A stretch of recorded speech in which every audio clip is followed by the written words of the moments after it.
The bowl slipped from her hand, and the next second it was flying at my face. I felt the shock of scalding liquid, hotter than any burn I'd ever known. My own daughter had hurled a bowl of chicken soup at me, simply because I had forgotten the salt. The soup stung my eyes, seared my cheeks, and ran down my neck into the collar of my faded blouse. I stumbled back against the kitchen counter, one hand clutching the old towel I used for everything. The floor was wet with broth, yellowish stains mixing with drops of red where the skin on my chin had split open. Lauren stood above me, arms crossed, face calm, as though she had just swatted at a fly. Her silence was heavier than any scream. She didn't apologize, didn't even blink. She turned her back and walked toward the hallway, the sound of her heels steady and unhurried. Halfway up the stairs, she said only 2 words over her shoulder. "No salt." Then the door slammed, and she left me standing in my own kitchen, dripping, trembling, smelling of chicken fat and humiliation.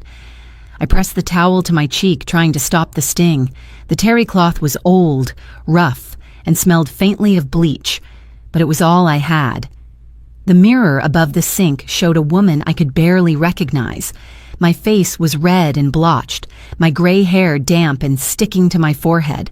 My hands shook so much I could hardly hold the towel in place. At 61, after a lifetime of serving my family, of working 40 years in a law office, I had never been reduced to this. Bleeding in my own kitchen because my daughter demanded more salt. I wanted to cry, but the tears wouldn't come. Crying would mean she had won again. Instead, I dropped to my knees, scrubbing the soup from the tiles before it set in. My hands burned, my knees throbbed, but I scrubbed anyway. I thought, if I clean fast enough, maybe it will feel like none of this ever happened. Maybe I can erase the moment when my daughter chose to treat me like nothing. But the smell of broth clung to me, and the burn on my skin kept reminding me there was no erasing this night. I whispered to myself, she threw soup at me. My own daughter threw soup at me for forgetting salt. Saying it out loud made it heavier, more real. The kitchen that once smelled of Sunday dinners and family holidays now reeked of shame. That night I lay awake in bed with the towel still pressed to my cheek, the sheets stiff with dried broth where I had tried to lie still. Upstairs I could hear Lauren's steady breathing, deep and unconcerned, as though nothing at all had happened. And maybe, for her, nothing had. For her, I was just an old woman, too weak to resist, too dependent to leave. The next morning, I would learn just how far she intended to push me. She would stand in that same kitchen, dressed in her beige business suit, her lips curled into a sneer, and order me to hide my wounds. She would invite her colleagues over, with that fake sweetness in her voice, telling me to smile. Through the pain, she would put a $70 concealer on the table and say, "Cover the burns and smile." And when she walked into her boss's office later that day, I would see her own smile collapse. Her legs would tremble, her face would drain of color, because for the first time, the truth would no longer be mine to hide. But on that night, I didn't know all of that. I only knew the sting of soup, the shame of silence, and the weight of being treated like a servant in my own home. And now I need you with me in this story, because it isn't just about soup. It's about what happens when silence ends, when the secrets people think they can bury finally rise into the light. If you stay, you'll see how far a mother can fall and how far she can climb back. So don't go anywhere. Stay with me until the end. The sun poured into my kitchen like nothing had happened the night before. The light made the linoleum shine, but I still saw the faint stains of broth on the tiles. My cheek throbbed under a thin layer of drugstore ointment, but I moved quickly, whisking eggs in a bowl with a fork that rattled in my trembling hand. Behind me, I heard her voice. "Breakfast." Now Lauren sat at the table, calm, polished, dressed in her beige business suit. Her hair was pulled back in a sleek bun, her phone resting on the table beside a leather folder. She didn't glance at me, She didn't need to. Her tone was enough. She was the executive, and I was the maid. I plated scrambled eggs and poured coffee into her favorite white mug, the one with the gold trim she had chosen for herself. She tapped the table impatiently, scrolling through emails. She didn't even look up when I set the plate in front of her. "Toast," she said. Just that one word. I slid slices of bread into the toaster, my hands still trembling. I tried to hold them steady, but the effort only made the tremors worse. When the toaster clicked, I buttered the bread and set it down gently beside her plate. She took a bite, chewed, and finally raised her eyes to me. Her gaze was cold, detached. That was when the doorbell rang. Lauren smiled suddenly, as though she had a switch for her expressions. She rose and walked briskly to the door. When she opened it, a young woman in a green dress stepped inside. Maya, her colleague from the marketing department. "Mrs. Miller," Maya sang, her tone honey-sweet. "It smells so good in here. You always make the best breakfast." She kissed my cheek lightly, but her eyes darted quickly over the burn on my face before sliding away. She didn't mention it, she didn't ask. She just slipped her purse onto a chair and settled in like she belonged. Lauren poured her a cup of coffee, as if she were the gracious hostess. Then she turned to me, pulling something from her handbag. A sleek little box, pale pink, with a golden logo. She dropped it onto the counter in front of me. $70, she said flatly. Imported. Concealer. Cover the burns. I froze, staring at the box. My face burned under the ointment and my heart pounded. Cover the burns. Not heal them, not treat them. Just hide them. Lauren's lips curled into a smirk as she added, "Maya's bringing a few girls from the office over for lunch. I don't want them to see you like that." Cover the burns and smile, Maya giggled, sipping her coffee, pretending not to hear the cruelty in those words. I wanted to protest. I wanted to shout that this was my home, that I wasn't her servant, that I would not be paraded around like a prop for her false image. But the words stayed lodged in my throat. My hands picked up the little box instead, my fingers clumsy as I turned it over. $70. More than 2 weeks of the allowance she permitted me from my own pension. I caught sight of myself in the reflection of the microwave door. Gray hair frizzed around my face, dark circles under my eyes, the angry burn stretching across my cheek. And I saw Lauren behind me, tall and sharp, her beige suit immaculate, her arms folded as she waited for me to comply. She had taken control of everything, my house, my retirement savings, my daily routine, even my reflection. Maya's voice floated through the kitchen again. "It'll be fun, Mrs. Miller. Just a casual lunch. Everyone will love you." Her tone was sugar, but I knew the truth. She didn't care. She was playing along just as Lauren wanted. To them, I wasn't a person. I was a backdrop. I walked to the bathroom and opened the concealer. The smell was chemical, heavy, foreign. I dabbed it onto my cheek, wincing as it stung. In the mirror, the burn disappeared under a smooth beige mask, but the pain was still there. The humiliation was still there. When I came back into the kitchen, Lauren nodded, satisfied. "Better," she said. Then she sipped her coffee and turned back to her phone as though nothing in the world was out of place. I stood there, silent, my hands empty. I thought about the years I had spent raising her, the nights I had stayed up ironing her ballet costumes, the weekends I had skipped outings so she could have piano lessons. I thought about how I had believed those sacrifices would buy her kindness, and now she sat at my kitchen table, ordering me to hide my wounds like they were stains on a wall. But deep inside me, something shifted. A small spark, a whisper I hadn't heard in years. A thought, "This cannot go on forever." I tucked that thought away, quietly, carefully, because for now, I was still under her rule. But one day, I told myself, there would be a reckoning. It had been almost 2 years since she came back. I remember the night clearly, because the rain was beating against the windows like it wanted to get in. I was already in my nightgown, closing the curtains, when the knocking started. 3 sharp raps on the front door, heavy and desperate. I hurried down the hallway, clutching my robe around me, and when I opened the door, there she was, my daughter, Lauren, standing in the glow of the porch light with a suitcase at her feet. Her hair was damp, plastered against her forehead. Mascara streaked her cheeks. She looked smaller than I remembered, her shoulders sagging, her lips trembling. "Mom," she whispered, her voice hoarse from crying. I don't have anywhere else to go." I pulled her into my arms, feeling the wet fabric of her trench coat soak through my nightgown, but I didn't care. She was my only child, and she was crying like a girl again. She told me her marriage had ended, that her husband had left her, that she had no savings, no apartment, no plan. She said the words I had longed to hear. "Mom, I need you." I told her she would always have a home here.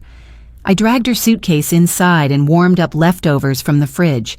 She sat at the table like she had as a teenager, slouching, sniffing, spooning mac and cheese into her mouth as if nothing had changed. I tucked an Afghan around her shoulders on the couch and told her she could stay as long as she needed.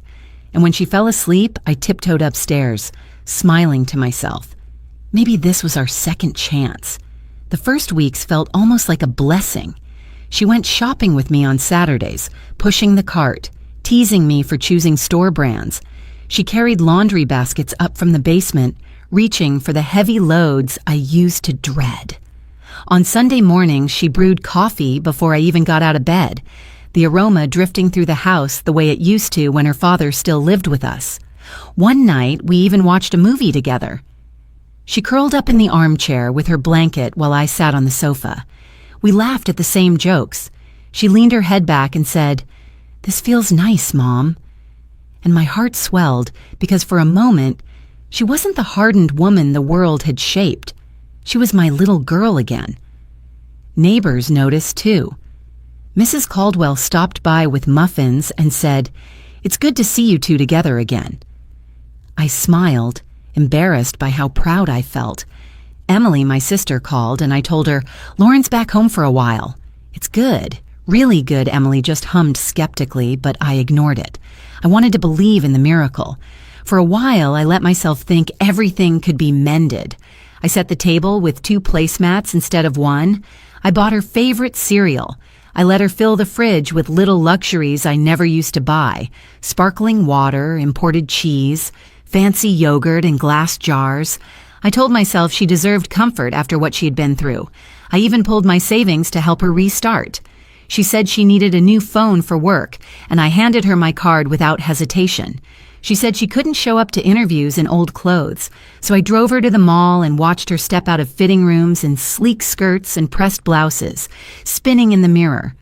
"How do I look, Mom?" she asked, and I said beautiful every time. I thought I was investing in her future. I thought I was giving her the tools to rise again. But somewhere in that first month, a faint unease began to creep in. Her suitcase, which she had promised to unpack later, never moved from the hallway. Slowly, her clothes began spilling into my closet. The guest room she occupied became a fortress, the door always closed. When I knocked, she would snap, "Busy." She stopped coming on errands with me. She stopped making coffee. Instead, she slept late and left me notes on the fridge with lists of things I should pick up for her: almond milk, protein bars, vitamins that cost more than my weekly groceries. Still, I pushed down the doubt. I told myself this was temporary, that divorce had made her fragile, that she needed time. I remembered the night she had arrived, crying in the rain, and clung to that memory. I didn't see then that her tears had been the opening act. I didn't realize the rain-soaked girl on my porch was already planning how to make my home hers. I mistook her neediness for reconciliation, and in doing so, I opened the door to something much darker. Because when my daughter returned that night, suitcase in hand and eyes red from tears, it wasn't just a visit. It was the beginning of the cage she would build around me, one demand at a time. It didn't happen all at once. That's the part that still haunts me. If she had stormed in demanding everything from the beginning, maybe I would have found the strength to resist. But she was careful. She was patient. She tightened the rope around me slowly, loop by loop, until I couldn't move without her say-so. It began with little corrections. "Mom, don't buy generic detergent. It ruins the fabric." "Mom, don't keep the door unlocked. It's not safe." At first, I thought she was just being thoughtful, maybe even protective. But soon, those corrections sharpened into commands. "Why would you wear that old cardigan? You look senile. Stop going out with cash in your purse. Someone will scam you." The tone changed. No longer a daughter advising her mother, but a supervisor criticizing her employee. Then came the money. One afternoon, she sat across from me at the kitchen table, her laptop open. "You're too trusting, Mom. At your age, people take advantage. You need me to manage your accounts." I shook my head, saying I'd handled my finances fine for 40 years as a legal secretary. But she pushed the laptop closer, her eyes hard. "You can't even remember salt in the soup. Do you really think you can keep track of online banking?" Her words cut deeper than I admitted. I handed her my debit card, telling myself it was temporary, just until she got back on her feet. She smiled like she had won something. A week later, she handed me $30 in cash. "Your allowance," she said lightly. "Don't spend it all at once." Allowance. For the first time in my life, I felt like a child in my own house. From there, she tightened her grip. She set up automatic transfers from my pension account into hers, calling it family consolidation. She changed the mailing address on bank statements so they went straight to her desk at work. When I asked to see them, she laughed. "Don't worry, Mom. You wouldn't understand half the jargon anyway." The house itself stopped feeling like mine. She redecorated the living room, moving my old sofa to the curb without asking. She painted the walls a cold gray I never liked. When I protested, she tossed me a magazine. "You want this place to look like a retirement home?" I'm increasing the property value. One evening, she brought home papers and laid them in front of me. "It's just legal housekeeping," she said, "adding my name to the deed. Easier in case something happens to you." I hesitated, staring at the lines of print. She sighed dramatically and added, "Don't you trust your own daughter?" After all I've sacrificed? My hand shook as I signed. That night, lying in bed, I whispered the words that had begun to haunt me. "I'm just a walking debit card." I had thought bringing her home would heal the rift between us. Instead, every gesture of kindness became another link in the chain. I gave her a place to stay. She took the whole house. I offered her support. She claimed ownership. I could feel the air in the house changing. The pictures on the walls, my wedding photo, snapshots of family holidays, felt like silent witnesses to my surrender. Every object in every room seemed to remind me of the control she had gained. The kettle I used to boil water at dawn was now set on a timer she bought. The mailbox key sat in her purse, not mine. Even the spare bedroom that once welcomed guests was locked with a code I didn't know. I moved through my own house like a tenant on probation.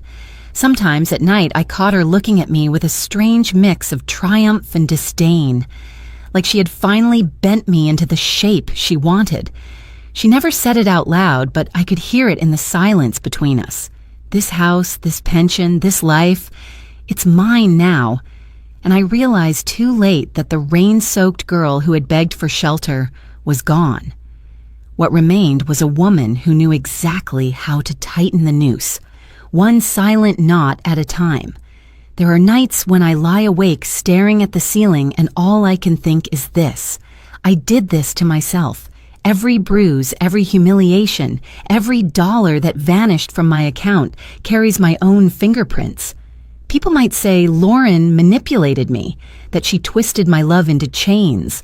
But the truth is, I handed her the rope. I think back to when she was 8, the day her father walked out.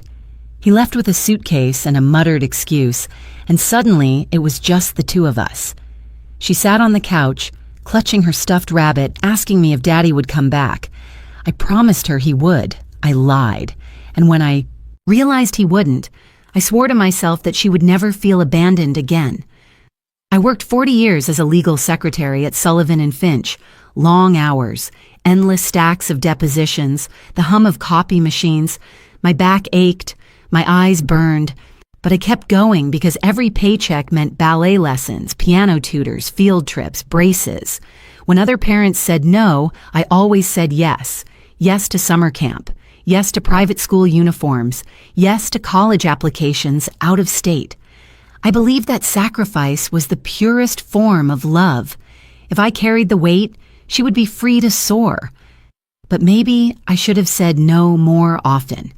Maybe I should have let her face disappointment, let her scrape her knees on life's pavement instead of laying down rugs everywhere she walked.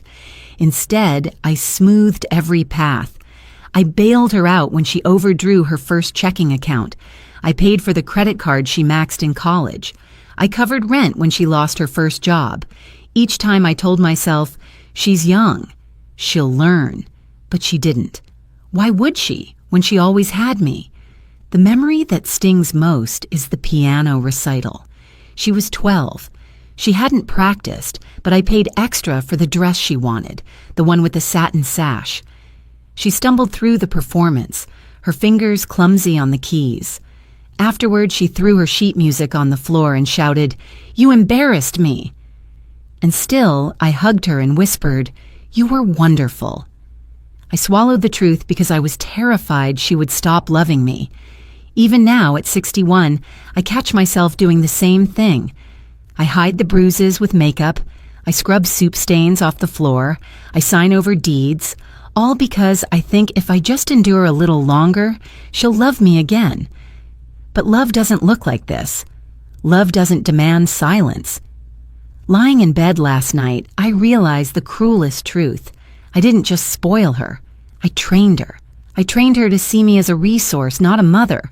A walking debit card, nothing more. Every time I said yes when I should have said no, I carved away a piece of my authority. Every time I hid her mistakes from others, I taught her the world would bend to her. And now, when she looks at me, she doesn't see a woman. She sees an account to drain, a house to control, a servant to order around. The weight of that realization is heavier than the burns on my cheek. I can endure pain. I can endure hunger.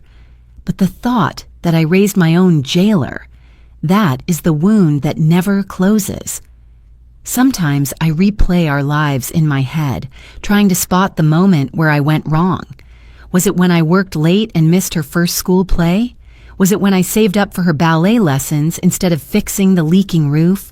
Was it when I hugged her after she screamed at me instead of holding her accountable?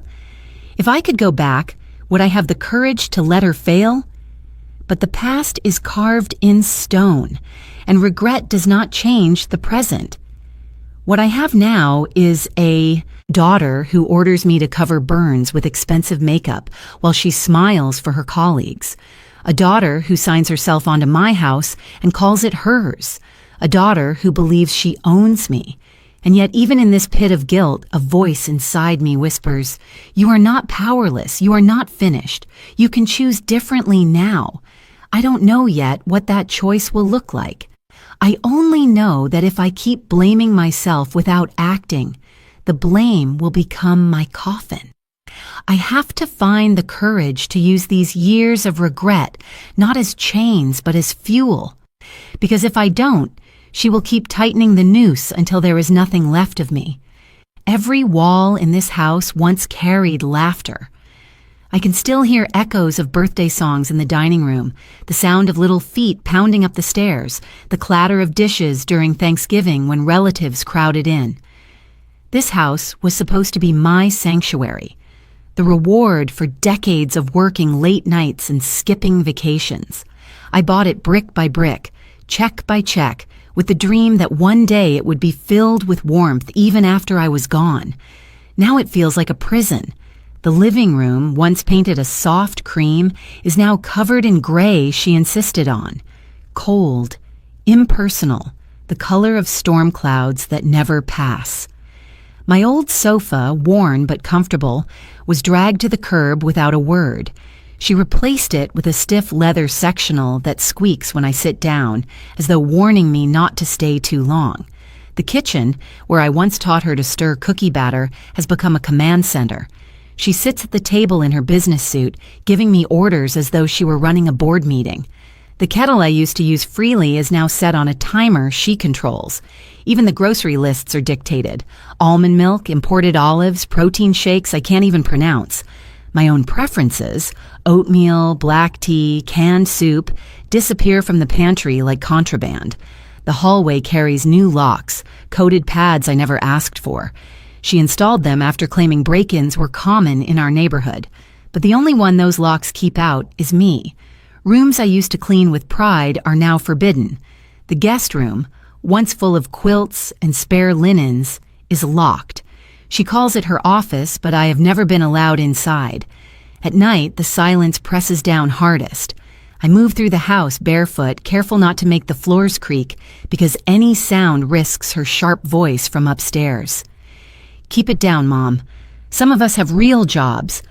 I retreat to my bedroom like a prisoner returning to her cell, clutching the quilt I sewed 30 years ago, the only thing she hasn't touched. I see my life shrinking. The front porch, where I used to sip coffee at sunrise, is now her smoking spot, littered with ashtrays. The garden where I once grew roses is neglected, weeds climbing through the soil while she tells me it's a waste of time. Even the photographs on the walls have been altered. My wedding picture vanished. Family photos from holidays disappeared.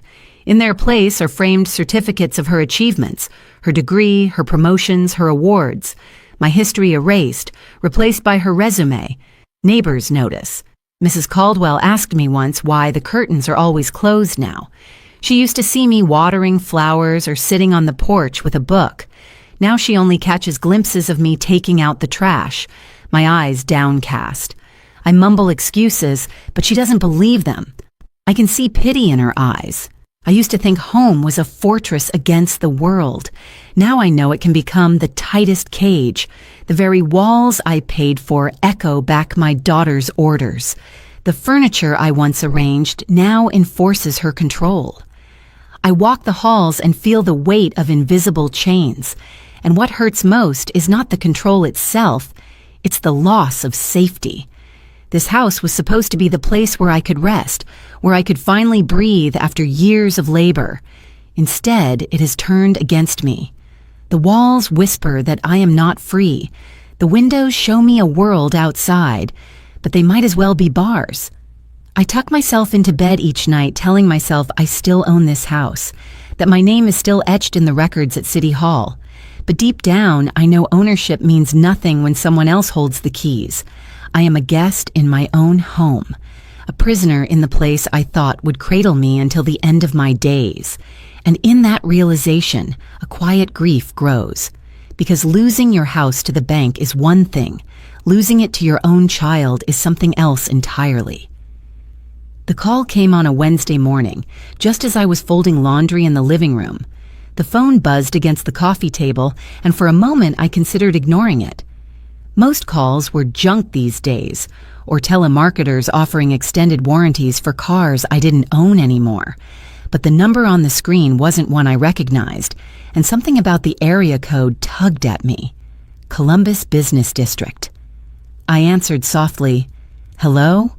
A man's voice replied, steady and professional. "Mrs. Miller?" "My name is Raymond. I'm the chief accountant at Northgate Business Solutions.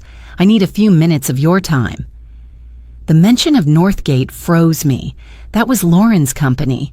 I glanced toward the staircase, half expecting her to come storming down, but the house was quiet. "Yes?" I whispered. He cleared his throat, polite but firm. "I'm contacting you because we've detected several unusual transfers from our corporate accounts. The activity is tied to your name, specifically your bank account."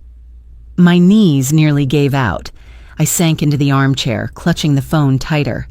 "That can't be right," I stammered. "I'm retired. I don't handle business accounts." "That's why I'm reaching out," Raymond continued.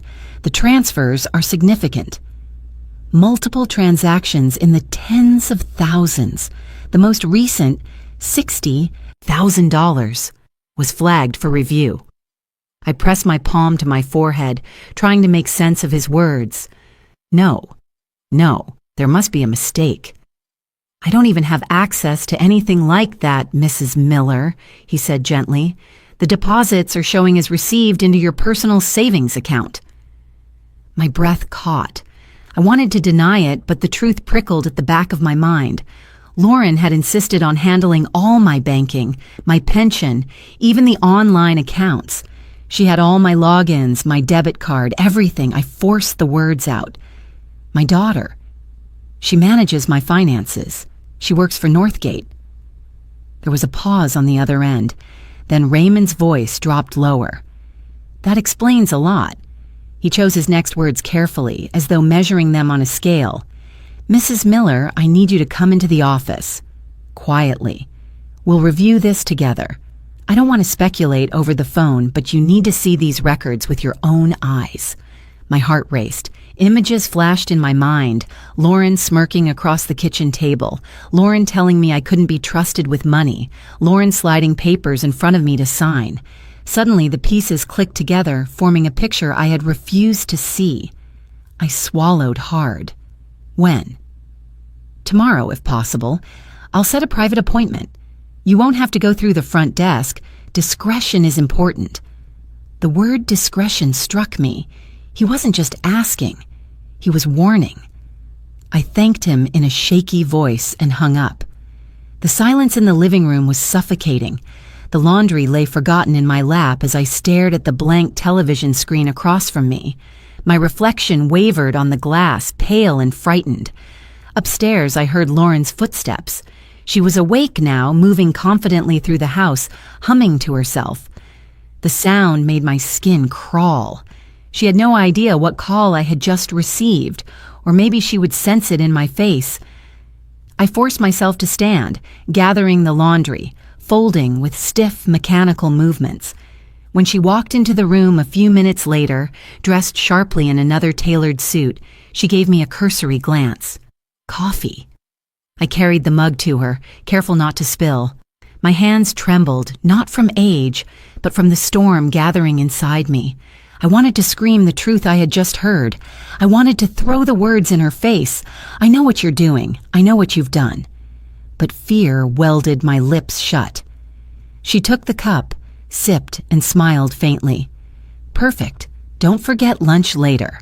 Maya's bringing the team again. Then she turned on her heel, grabbing her handbag and keys, and left without another word.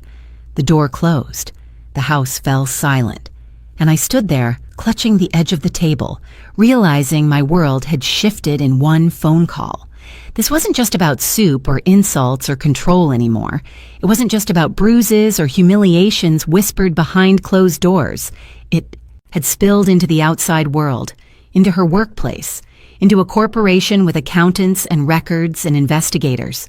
For the first time, I saw a crack in her armor, a path out of the prison she had built. But that path terrified me as much as it beckoned, because stepping onto it meant exposing not just her sins, but mine.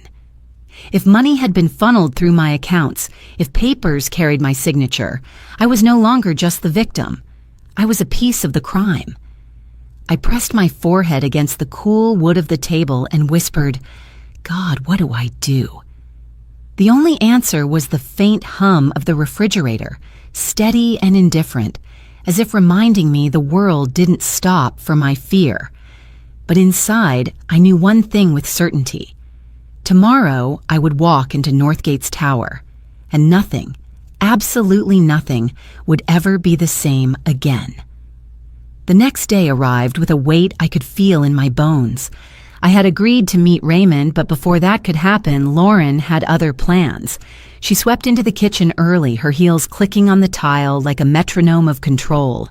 Maya's hosting a little lunch today, she announced as if it were carved in stone. Colleagues from the office. You'll serve, of course. And don't forget the concealer.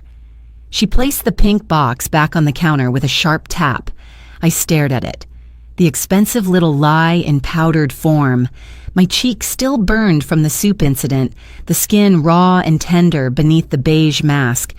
I dabbed it on anyway because refusing wasn't an option. By noon, the house was filled with voices I didn't recognize. Laughter, chatter, the clinking of glasses. Maya floated in wearing another bright dress, her perfume trailing through the air like sugar. She hugged me briefly before darting off to help arrange platters on the dining table. "So lovely of you, Mrs. Miller." "You always make everything perfect," she said, though we both knew the food had been cooked by me alone. I carried trays of sandwiches and salad bowls, setting them on the long table. My hands shook, but I forced myself to smile. I was invisible in my own kitchen, reduced to a hostess no one thanked. Most of the young women laughed and swapped office stories, their polished nails flashing as they gestured. Then I saw her.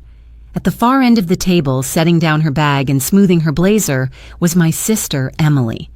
My breath caught in my throat. Of all people, why her? She had just started as in-house counsel at Northgate, a position she had proudly told me about weeks earlier over the phone. I hadn't told her about my situation with Lauren. How could I? Pride had tied my tongue. And now, here she was, seated with Lauren's colleagues, her sharp eyes scanning the room like they always did. She didn't see me at first. She was too busy greeting Maya, offering a polite handshake. But when her gaze finally fell on me, everything slowed. Her smile faded. Her eyes narrowed. She saw the stiff way I moved, the forced grin that didn't reach my eyes. And then her gaze dropped to my cheek. The concealer hadn't hidden everything. Beneath the beige mask, faint traces of the burn peeked through, a mottled red line near my jaw. Emily's expression changed in an instant, concern flashing across her face before she masked it with a lawyer's calm. I nearly dropped the tray I was holding. My hands tightened on the handles and I ducked my head quickly, pretending to fuss with the silverware. I wanted to hide, but Emily had already seen too much. Lauren breezed in then, her voice carrying over the table. "Everyone, this is my mother. She's retired now, so she loves having company. Don't let her fool you, she lives for this." She laughed, a brittle, false sound. A few colleagues chuckled politely. Emily didn't laugh. She kept her eyes on me, her lips pressed into a thin line. Throughout lunch, I avoided her gaze. I poured water, refilled plates, carried empty dishes back to the kitchen. My heart pounded every time I walked past her chair. I could feel her watching me, reading me the way only a sister could. When the laughter swelled and attention drifted away, Emily leaned slightly toward me as I passed with a tray of cups. Her voice was barely above a whisper. "We need to talk." I froze, the words striking deeper than I expected. I didn't answer, didn't dare nod, but she saw the flicker in my eyes, the silent plea I couldn't voice. She set her glass down carefully, her lawyer's face returning as she turned back to the group. The rest of the lunch blurred. I moved like a ghost, carrying plates, smiling when spoken to, hiding my trembling hands. Lauren basked in the spotlight, laughing too loudly, tossing her hair, bragging about her latest projects at work. She never noticed the silent exchange that had passed between her aunt and her mother. When it was over, the women gathered their handbags and coats, thanking Lauren for the invitation. Maya gushed about the food, patting my arm with false sweetness before leaving. Lauren waved them out with a satisfied grin, her facade of perfection intact. Emily lingered. She adjusted her blazer slowly, then leaned close enough that I could smell her perfume, subtle and steady, just like her. Her words were soft, but they pierced through the fog of humiliation around me. I saw. "We'll talk soon. You're not alone, Bea." For the first time in years, my knees nearly gave out, not from fear, but from relief. Someone had finally noticed, someone I trusted. Lauren clapped her hands suddenly. "Mom, clean up!" Chop chop. She didn't even glance at Emily, already moving upstairs to change. I gathered plates with trembling hands, my heart pounding. Emily's words echoed in my mind, louder than the clatter of dishes. "You're not alone." And in that moment, a flicker of hope lit inside me. Faint, fragile, but real. The next morning, I walked into Northgate's Commerce Tower with my stomach twisted in knots. The glass doors reflected back a woman I barely recognized, shoulders slumped, makeup uneven, clutching a worn handbag like it was a shield. I hadn't stepped into an office building since retiring, and now every polished tile and echo of high heels made me feel like an intruder. Raymond was waiting near the security desk, tall, silver-haired, with a calm face that reminded me of the attorneys I used to work for. He didn't smile when he saw me, but his nod was kind enough. "Mrs. Miller, this way, please." He led me through a quiet corridor into a small conference room. No windows, just a table, 2 chairs, and a neat stack of folders waiting in the center. My throat tightened at the sight of them. Raymond pulled out a chair for me. "Please sit." He opened the top folder and slid a page toward me. "This is the first transfer we flagged. $52,000. Routed directly from a Northgate account into a savings account under your name." I stared at the paper. My name was printed clearly beside the numbers, my account number, my balance. Except the money had never been mine. I would have noticed, wouldn't I? He flipped to the next page, then another. 17,000. Same path, same destination. And finally, this one. He tapped the 3rd page. 60,000 routed just last week. My hands shook as I lifted the page closer. There it was again, my name, my account. The dates matched the weeks Lauren had snapped at me for asking about money. "This isn't possible," I whispered. I never touched this." Raymond folded his hands. "I believe you. The pattern suggests someone else had access, but the fact remains, the transfers point to you on paper." The room spun. My ears rang. I thought about Lauren sitting at the kitchen table with her laptop, telling me I was too old to manage online banking. I remembered her handing me $30 like pocket change while she moved entire paychecks through my name. Why would she do this? I asked, though deep down, I already knew. Raymond sighed. "It appears your daughter used your account as a shield. Funds are missing from multiple project budgets. The trail ends in your savings. It looks like embezzlement, and unless proven otherwise, the company could see you as complicit." The word complicit stabbed me. I saw headlines flashing through my mind. Retired secretary caught laundering money for daughter. Neighbors whispering. Emily shaking her head.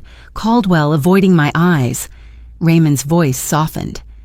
"I asked you here because I don't think you're involved. I've worked with numbers long enough to know when something doesn't add up, and your record shows nothing but stability for decades. But Mrs. Miller, you need to understand, if this continues, you will be the one left carrying the blame." Tears burned at the corners of my eyes. I pressed my hands flat against the table, forcing myself to breathe evenly. "What do I do?" He slid another folder toward me. "Here are the transaction logs, wire transfers, timestamps, account details. Keep them safe. If anyone questions you, these will help." His eyes locked onto mine. "And Mrs. Miller, you may want to consider speaking with someone outside the company, a lawyer, maybe even the district attorney's office." The mention of law chilled me. For 40 years I had filed briefs, typed motions, organized cases. I had been surrounded by justice every day, and yet I had never imagined I would need protection from my own child. I clutched the folder to my chest as if it were a lifeline. Raymond stood and walked me to the elevator. Before I stepped inside, he placed a hand lightly on my arm. "Be careful. If your daughter realizes you know, she may not react well." His words followed me all the way home, louder than the hum of the elevator, sharper than the city traffic outside. When I stepped into the kitchen, Lauren was there, lounging at the table with a glass of wine, though it was barely noon. She looked me up and down, eyes narrowing at the folder clutched in my hands. "What's that?" she asked casually, but her tone was edged with suspicion. I forced a smile, tucking the folder quickly into my bag. Just old papers. Nothing important. Her gaze lingered, but she didn't press further. She sipped her wine and smirked. Don't forget, Maya's dropping by later. Try not to embarrass me. I retreated upstairs, my heart hammering, the folder heavy in my bag. For the first time, I had proof, hard evidence that the cage around me wasn't just emotional, it was criminal. But with that proof came a new terror, because paper trails don't care about intentions. On every page, the thief wasn't Lauren, it was me. That evening, after Maya had left and the dishes were stacked high in the sink, Lauren cornered me in the hallway. Her wine glass was still in her hand, half full, the stem glinting under the light. She leaned against the wall, blocking my path like a sentry. "You've been quiet today," she said. Her tone was almost playful, but her eyes were sharp. "Anything you want to tell me, Mom?" I gripped the strap of my handbag tighter, the folder from Raymond hidden inside. My throat went dry. "Nothing," I murmured. Her lips curved into a smile that didn't reach her eyes. "You know, sometimes I worry about you. You forget things. You misplace salt, you burn soup, you leave doors unlocked. People talk about dementia starting early. It's sad, really." She took a slow sip of wine, watching me over the rim of the glass. My stomach churned. I tried to step past her, but she shifted slightly, forcing me back against the wall. "You know what they do with women like that?" she whispered, her voice dropping lower. "They send them away. To facilities, to homes, where no one listens when they scream, where no one believes them when they say they're fine. I've read the reports. Once the paperwork says unstable, that's it. Your word means nothing." I felt the blood drain from my face. She tilted her head, studying me like a cat with a trapped mouse. "So here's the thing, Mom. If you ever get the idea to start talking to anyone, remember how easy it would be for me to convince people you're losing your mind. I work in corporate. I know people. You'd be signed away faster than you can spell your own name." My knees trembled. "Lauren, please." Her voice hardened, no trace of softness left. "Don't test me. Don't think you can go behind my back. One word from me and you'll be locked in some sterile room with linoleum floors, staring at the ceiling while strangers feed you gelatin with plastic spoons. Do you want that?" I shook my head, my hands trembling. "Good." She straightened, finishing the last of her wine. She set the glass on the hallway table with a sharp clink. "Then keep quiet. About everything. About the money. About me. Smile when I tell you to. Cover the burns. And for God's sake, stop looking like you're plotting something. You're terrible at hiding it." I pressed myself against the wall as she walked away, her heels clicking against the wood floor. My heart pounded so hard I could hear it in my ears. I wanted to collapse, to sink into the floor, but fear held me rigid. I stumbled into my room and locked the door, my breaths coming in shallow gasps. The folder in my bag felt like it was burning through the fabric, daring me to look at it again. Proof of her crimes, yes, but also a rope she could twist around my neck with a single accusation of instability. I sat on the edge of the bed, clutching the bag to my chest. Her words echoed in my mind. "No one will believe you. They'll think you're losing your mind." Tears welled in my eyes. For years I had told myself I could endure anything if it meant keeping the peace. But this was different. This wasn't just control. It was the threat of erasure. To be stripped of credibility, declared insane, silenced forever. That terrified me more than bruises or burns ever could. I thought of my years at Sullivan and Finch, of the files I had typed for attorneys fighting to keep clients out of guardianships, out of facilities where they were stripped of autonomy. I remembered the glazed eyes of clients in those cases. People who had been declared incompetent when in truth they were simply old, simply alone. The image of myself in that place rose up so vividly, I nearly gagged. A white room, a locked door. My voice ignored. My daughter visiting once a month, smiling sweetly for the nurses while she drained what was left of my accounts. I pressed my fists against my temples and whispered, "No, not me. Not like that." The door creaked suddenly and I jumped, but it was only the wind rattling a loose frame. Still, my heart wouldn't slow. I sat there for hours, clutching the folder. Every sound in the house magnified. Her footsteps upstairs, the creak of pipes, the hum of the refrigerator. That night, I barely slept.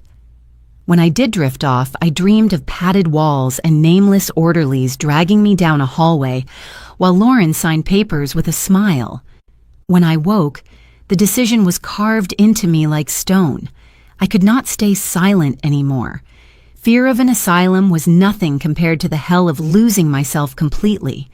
But if I was to fight back, I would need help, and I would need proof stronger than her threats. The next morning, I found Mrs. Caldwell waiting by her fence as I took the trash out. Her gray hair was pulled into a bun, her arms crossed over a thick cardigan. She had that look she always wore when she knew something but was deciding whether to speak it. "Bee," she said softly, "you've been quieter than usual. And I've seen the bruises. Don't tell me they're from tripping on the stairs." My throat tightened. I wanted to deny it, to hide behind excuses like I always had. But something about her steady gaze, sharp and kind all at once, cracked me open. My eyes filled with tears. She nodded as if she'd expected that answer without me saying a word. Then she leaned closer. "I did something, Bee. I hope you won't be angry." She pulled a small black device from her pocket, a camera, compact and sleek. "I put this facing your back porch. I didn't want to pry, but I couldn't stand by any longer. Last night, it caught everything. The world seemed to tilt beneath me." "Everything," I whispered. Her jaw tightened. The threats. Her voice. The way she cornered you in that hallway. I heard it all. If she tries to paint you as unstable, I've got proof she's the one unhinged. My knees nearly gave out. I grabbed the fence post for support, a sob breaking loose from my chest. For the first time in months, maybe years, I felt the faintest sense of safety. Mrs. Caldwell reached across the fence and squeezed my hand. "You're not alone in this. And you don't have to keep suffering in silence. I know someone who can help. An old friend, Helena, assistant district attorney. She handles cases like yours. If you're ready, I'll take you to her." The name rang in my ears. District attorney. My pulse spiked with fear. Going to the law meant stepping into a spotlight I had spent years avoiding. It meant exposing not just Lauren, but myself. Those transfers, those signatures, the paper trail that carried my name. I can't, I stammered. If they see the accounts, they'll think I was part of it. Caldwell shook her head firmly. "That's what abusers do, Bee. They trap you, make you think you're guilty. But the evidence will show who pulled the strings. Helena will know what to do." Her voice was so certain, so unwavering that a sliver of hope cut through my dread. That afternoon when Lauren was at work, Caldwell drove me downtown. The courthouse loomed above us, tall and imposing, the kind of place I used to file papers for without ever imagining I'd step inside for myself. Helena met us in her office, a woman in her 40s with sharp eyes and a calm presence. She didn't waste time with pity. She listened. She asked questions. She watched me closely, but not with doubt, with focus. When Caldwell set the camera on the desk and played the recording, Helena leaned forward, her expression hardening. Lauren's voice filled the office. "One word from me and you'll be locked in some sterile room. No one will believe you." Helena's jaw tightened. When the recording ended, she sat back, her hands steepled. "Mrs. Miller, this is clear evidence of coercion and abuse." Coupled with the financial records, we can build a strong case. But it depends on you. Are you willing to stand against your daughter? The question sliced through me. Images flashed in my mind. Lauren at 8 years old clutching her stuffed rabbit. Lauren at 12 in her satin recital dress. Lauren standing in the rain the night she came back. My little girl. My tormentor. I swallowed hard. My hands trembled on my lap, but my voice came out steadier than I expected. Yes, I can't live like this anymore. Helena nodded once, decisive. Good. Then here's what we'll do. I'll initiate a financial investigation. Raymond's evidence will be crucial. We'll file charges for embezzlement and domestic abuse. But you must be ready. Your daughter will fight back, and she will try to destroy your credibility. The more honest you are, the less power she has. Her words struck deep. Honest. That meant the mistakes I'd hidden for years might come to light. The corners I'd cut at work, the unreported cash payments, the secrets I prayed would never surface. But maybe this was the only way through. Truth, laid bare, no matter how ugly. Caldwell touched my shoulder gently. You don't have to do this alone, Bea. We're with you. For the first time in so long, I let myself believe it. Maybe I wasn't doomed to be silent forever. Maybe, with allies beside me, I could finally fight back. 2 days after Helena laid out the plan, another envelope appeared in my mailbox. No return address, just my name scrawled across the front in Lauren's unmistakable handwriting. My hands shook as I carried it inside. I already knew this wasn't going to be a letter of love. I sat at the kitchen table staring at it for a long time before finally tearing it open. Inside was a single sheet of paper, folded once. My heart stopped when I saw what it was. A photocopy of old documents, receipts, handwritten notes, even slips from cash transactions at Sullivan and Finch. Tucked between them was a photograph of me, younger, sitting at my desk with a brown envelope in my hand. Across the bottom of the page, in Lauren's sharp script, were the words, "Funny how the IRS loves forgotten envelopes. Tax evasion, Mom? How will Helena like this story?" My vision blurred. It was like being punched in the stomach. These were records I had almost forgotten. Ghosts from decades ago. There had been times when attorneys slipped me cash for overtime, for favors never billed through payroll. Nothing illegal by their standards, just under-the-table gratitude. I had taken it because I needed every penny for Lauren's ballet shoes, her music lessons, her school trips. I told myself I would make it up later, that it wasn't enough to matter. But here it was, staring back at me, weaponized by my own daughter. I gripped the edge of the table, the wood digging into my palms. My mind spiraled back to those nights in the office. The fluorescent lights humming, the endless stacks of papers, the partners handing me sealed envelopes with a wink.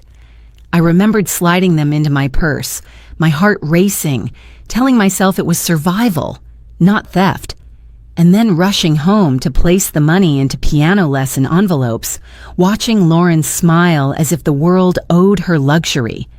Now those choices, buried and rationalized, threatened to drag me down with her. She had the evidence, and she knew exactly how to use it.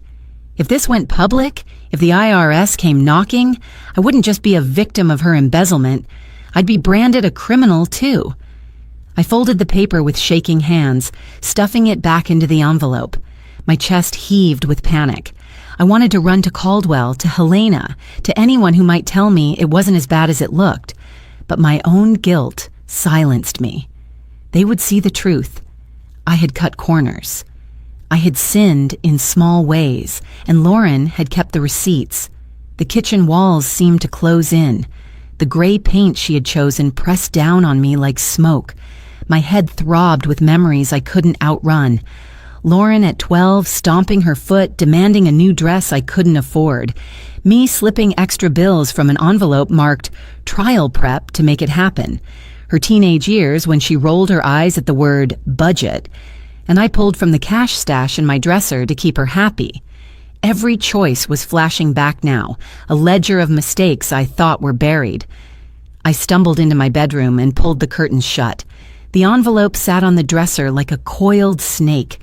I couldn't look at it, but I couldn't throw it away either. It was proof of my failures and also proof of her cruelty. Lying in bed, I felt the weight of two truths pressing against me. 1. My daughter was ruthless, willing to drag me through hell to protect herself. 2. I had given her the ammunition long before this battle began. My thoughts twisted darker as the night dragged on. If Helena saw those papers, would she still believe me? Or would she see just another old woman who had dipped her hands into the wrong pot, now crying victim to cover her own sins? I whispered into the dark, "Maybe I deserve this." The words tasted bitter, but then another voice rose inside me, quieter but stronger. "No, you don't deserve her cruelty. Mistakes don't mean slavery. Guilt doesn't mean prison." I clung to that thought like a lifeline, even as tears soaked my pillow. Lauren wanted me paralyzed, lost in shame, too broken to fight back. But shame wasn't going to save me. If anything, it might be the key. Because secrets only have power in the dark. If I dragged mine into the light before she could use them, maybe, just maybe, I could cut the leash she held on my throat. That night I didn't sleep. I lay awake, rehearsing in my mind what it would mean to confess, to own every mistake, to strip Lauren of her weapon. It terrified me, but so did the thought of staying silent. When dawn broke, pale light spilling through the blinds, I sat up and pressed my palms together. For the first time in years, I prayed. Not for Lauren to change, not for the past to be erased, but for the courage to stand in front of the world and say, "Yes, I failed, but I am not her prisoner anymore." The courthouse steps felt heavier than any mountain I had ever climbed. I clutched the railing, my palms slick with sweat, as cameras clicked from every angle. Reporters shouted questions I could barely process, their voices echoing in my skull. I wasn't used to attention. I had spent my entire life behind desks, filing other people's stories. Now my own was being dragged into the light. Helena walked beside me, calm and steady, her briefcase swinging at her side. She leaned close as we pushed through the doors. "You don't have to embellish. Just tell the truth. Secrets lose their power once they're spoken." Her words anchored me. I kept repeating them in my head as she guided me into the press room. A wall of microphones waited, the seal of Franklin County looming large behind the podium. Rows of faces stared back, journalists, colleagues from Northgate, even strangers drawn by curiosity. My knees threatened to give out, but Emily's eyes met mine from the front row, sharp and supportive. Mrs. Caldwell sat beside her, hands folded tightly in her lap, nodding at me with fierce encouragement. Helena gave a brief introduction, outlining the charges under investigation. Then she stepped aside and gestured for me to take the podium. My throat closed, but my legs moved forward as if pulled by a force stronger than fear. I gripped the wooden sides of the podium, feeling every groove under my fingertips. The microphones buzzed faintly, demanding my voice. "My name is Beatrice Miller," I began, my voice trembling. "I am 61 years old, and I am here because I can't live in silence anymore." A hush fell over the room. I drew a breath, deeper this time. For months, I have endured things no mother should face. My daughter, Lauren Miller, has hurt me in ways I never imagined possible. She has thrown things at me. She has left bruises on my body and fear in my heart. She has controlled my finances, my home, my life. My voice cracked, but I forced myself on. She told me to cover my burns and smile. She told me no one would believe me. She told me I'd be locked away if I ever spoke. Gasps rippled through the audience. I pressed my hands harder against the podium, grounding myself. "But I am speaking now," I said, stronger, "because silence has nearly destroyed me, and because there are women out there like me, hiding behind makeup, hiding behind locked doors, hiding behind excuses. I want them to know the truth. Silence doesn't protect you. It protects the abuser. I paused, swallowing the lump in my throat. This was the moment Helena had warned me about, the moment when I would bear not just her sins, but mine. I also need to be honest about my own mistakes, I said, my voice lower but steady. When I worked as a legal secretary, there were times I accepted cash under the table. I told myself it was harmless. I told myself it was for my daughter's future. But secrets rot when they're hidden, and mine have weighed on me for decades. I would rather face judgment for my mistakes than remain a prisoner in my own home. The words came faster now, tumbling out, unstoppable. Yes, I failed. But I will not let my failures excuse her crimes. I will not let my guilt be used as her weapon. The room was silent, cameras clicking softly in the background. I lifted my chin. Better to face my mistakes than to keep living as my daughter's prisoner. Better to stand here, exposed and trembling, than to sit at home with my mouth shut and my dignity gone. For the first time in years, my shoulders straightened. I looked out over the crowd and saw tears glistening in Caldwell's eyes. Emily nodding fiercely, Helena watching me with quiet pride. I stepped back from the podium, my chest heaving, my palms damp, but lighter than I had felt in decades. Helena returned to the microphones, her voice crisp and commanding. You have just heard testimony that will form part of the prosecution's case against Lauren Miller. The investigation is ongoing, but today marks the beginning of accountability. Reporters erupted with questions, but Helena ushered me aside, shielding me as she always promised she would. My knees shook, but my heart pounded with something new. Not fear, not shame, but freedom. I had spoken, and no matter what happened next, I was no longer silent. The air inside Northgate's top-floor conference room was cold, almost sterile, the kind of space designed to intimidate. Tall glass windows overlooked Columbus, the skyline sharp against the afternoon sun. I sat quietly at the edge of the room, Emily on one side of me, Helena on the other. My hands trembled against my lap, but their presence steadied me. The door opened sharply and Lauren walked in. Her heels clicked against the polished floor, her beige suit immaculate, her makeup flawless.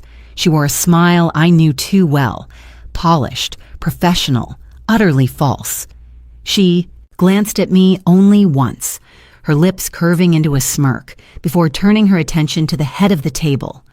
Marcus, her direct supervisor, waited there, his expression unreadable. Beside him, Raymond had a stack of files, neatly organized, the weight of truth bound in manila folders. Lauren's voice was sweet, practiced. Marcus, thank you for seeing me. I know there's been some confusion with accounts, but I assure you everything is under control. She laughed lightly, as if brushing away a minor inconvenience. But Marcus didn't smile. He folded his hands on the table. Sit down, Lauren. Her step slowed. She hesitated for the first time, the edges of her confidence fraying. She pulled out a chair, crossed her legs, and tried to keep her voice steady. Of course. Marcus leaned forward. This isn't a conversation about confusion. This is a conversation about theft, about betrayal, and about the end of your career at Northgate. Lauren blinked, her smile flickering. I don't understand. Raymond opened the first folder and slid it across the table. Pages of wire transfers, account logs, spreadsheets, all traced back to her. He opened a second folder showing emails, approvals, documents signed under her credentials. And then Marcus spoke the words I had been waiting for. The investigation confirms that you embezzled $150,000 from corporate funds. You also attempted to sell confidential data. The board has reviewed the findings. The legal team has approved. And the assistant district attorney, he nodded toward Helena, is prepared to move forward with charges. The color drained from Lauren's face. Her mouth opened, then closed again. She looked around the room, searching for an ally, but found none. Her gaze landed on me, and for the first time in years, I saw fear in her eyes. Her lips curled into a desperate smile. "Mom, tell them. Tell them I was helping you. Tell them you needed the money." I met her gaze, steady, unflinching. "No, Lauren. Not this time." My voice was stronger than I imagined it could be. "You used me.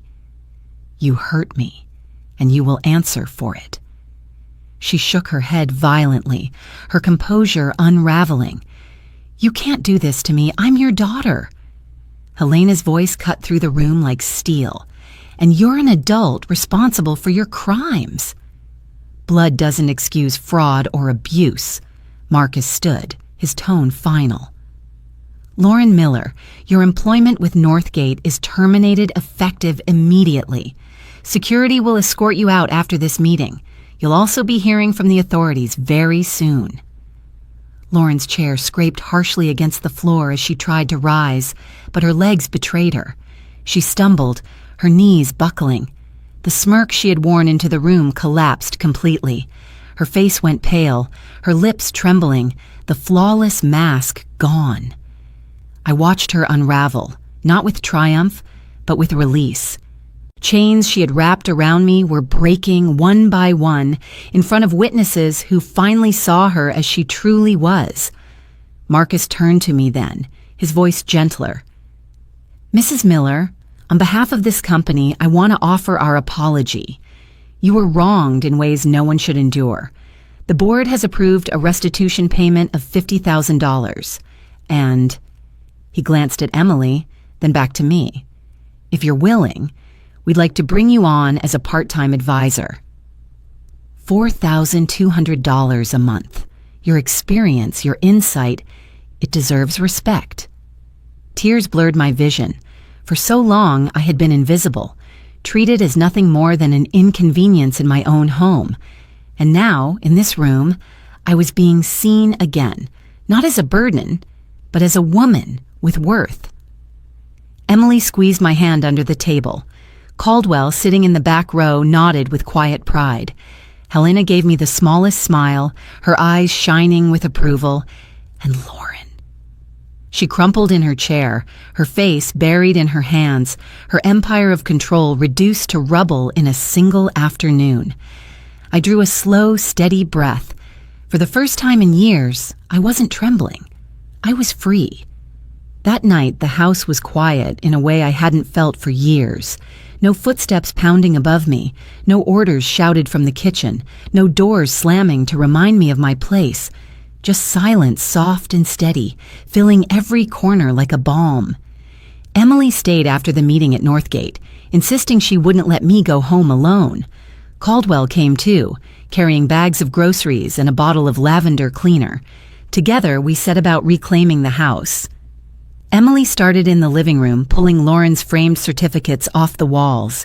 She stacked them in a cardboard box and replaced them with old photographs she'd rescued from my closet. My wedding picture.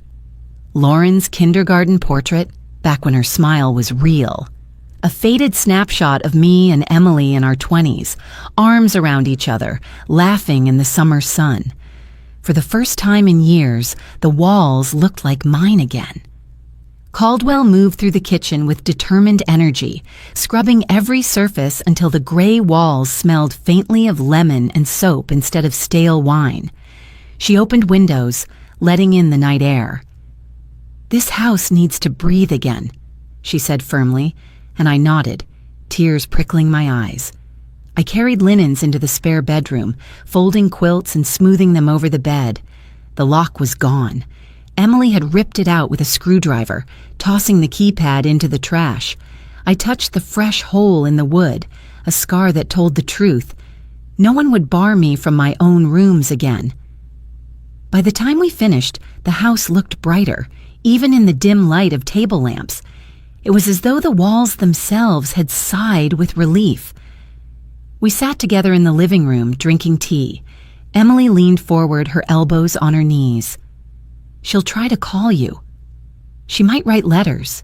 You don't have to answer, B. Not unless you want to." Caldwell nodded, setting her cup down. Boundaries. That's what you need now. Boundaries and peace. I wrapped my hands around the mug, feeling its warmth seep into me. For so long, I had dreamed of this moment, the day I could sit in my own house without fear. But now that it was here, the weight of it nearly broke me. I began to sob, quietly at first, then harder, until Emily slid beside me and wrapped her arms around my shoulders. Caldwell placed a steady hand on my knee. "It's over," Emily whispered. "She can't hurt you anymore." We stayed like that for a long time, the three of us, holding each other in the glow of the lamp. And when the tears finally stopped, a strange calm settled over me. Later, when the house was still, I walked slowly up the stairs. My bedroom door creaked open, the quilt waiting on the bed.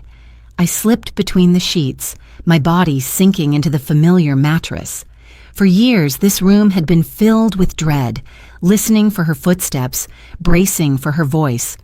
Tonight, there was only silence. I turned on my side, staring at the moonlight spilling across the wall. My chest rose and fell evenly, no hitch, no trembling. For the first time in years, my body wasn't waiting for the next blow, the next order, the next insult. Sleep came slowly, but when it did, it was deep. No nightmares of padded rooms, no visions of locked doors, just rest. Somewhere in the middle of the night, the phone on my nightstand buzzed. The sound dragged me from sleep. I fumbled in the dark, the screen glowing with a number I knew by heart. Lauren. My finger hovered over the button. For a long moment, I just stared, my breath caught in my throat. Finally, I answered. Her voice was small, broken, nothing like the commanding tone I had lived under. "Mom, please. I can't sleep. I can't eat. They're saying I'll lose everything. I need you." Her words cracked with desperation. "Please forgive me." I closed my eyes. The silence stretched between us, heavy, filled with years of pain. Part of me wanted to hang up. Part of me wanted to scream. But instead, I whispered, steady and quiet, "Not tonight, Lauren." Then I ended the call. The room was still again. My heart didn't race. My hands didn't shake. I rolled onto my back, letting the quiet wrap around me like a blanket. For the first time in years, I slept without fear. Morning sunlight spilled across the kitchen, warm and golden, touching the edges of every surface. For years, this light had felt harsh, exposing bruises, illuminating the stains of spilled soup and broken plates. Today, it felt different. Gentle, welcoming. I brewed a pot of coffee, the smell filling the room. No one barked orders at me. No footsteps stormed down the stairs. Just quiet, steady peace. Emily had already left for her office at Northgate, promising she'd stop by after work. Caldwell had called earlier, reminding me she was only a fence away. Their presence lingered like anchors of safety. I sat at the table with my mug, gazing at the stack of papers in front of me. Helena had given them to me after the courthouse, the official documents outlining Lauren's charges, the restitution agreement, and the advisory contract Northgate had offered me. $4,200 a month. A chance not just to survive, but to contribute again. I traced my fingers over the letterhead, my breath steady. For so long, I had believed my life was ending, shrinking into silence, swallowed by my daughter's control. But here was proof that a new chapter could still begin, even at 61. The phone buzzed once on the counter, another call from Lauren's correctional facility. I let it ring until it stopped. My chest tightened, but not with fear, not anymore. I whispered into the quiet, "One day, maybe I'll forgive. But I won't forget." I stood, slipping the documents into a leather folder, and picked up my handbag. Today was my first day at Northgate as a consultant. My steps were slow but steady as I locked the front door behind me. The autumn air was crisp, the city alive with morning traffic. When I reached the tower, the glass doors reflected me back. Not the hunched woman of months before, but someone straighter, stronger. I pushed them open, and the world inside didn't feel like a battlefield anymore. It felt like a beginning. As I rode the elevator up, I thought about the words I had spoken at the courthouse. Better to face my mistakes than to live as a prisoner. They echoed now with a different weight, because facing the truth hadn't destroyed me, it had set me free. The doors opened, and I stepped onto the floor with the Northgate logo gleaming across the wall. People passed me with polite nods. Some recognized me, whispering about the woman who had stood against her own daughter. I didn't shrink from their stares. I walked toward Marcus's office, my new contract tucked safely in my bag, and I felt something I hadn't in years. Breath. Full, deep, unbroken breath. I paused by the window overlooking Columbus, the city stretching wide beneath the clear sky. For the first time, the view didn't feel unreachable. It felt like possibility. I murmured to myself, "Secrets lose power when exposed to light." The words tasted true, solid. Then I straightened my shoulders, ready to step into the day, ready to live, not as a victim, but as Beatrice Miller, free, unafraid, and finally, my own.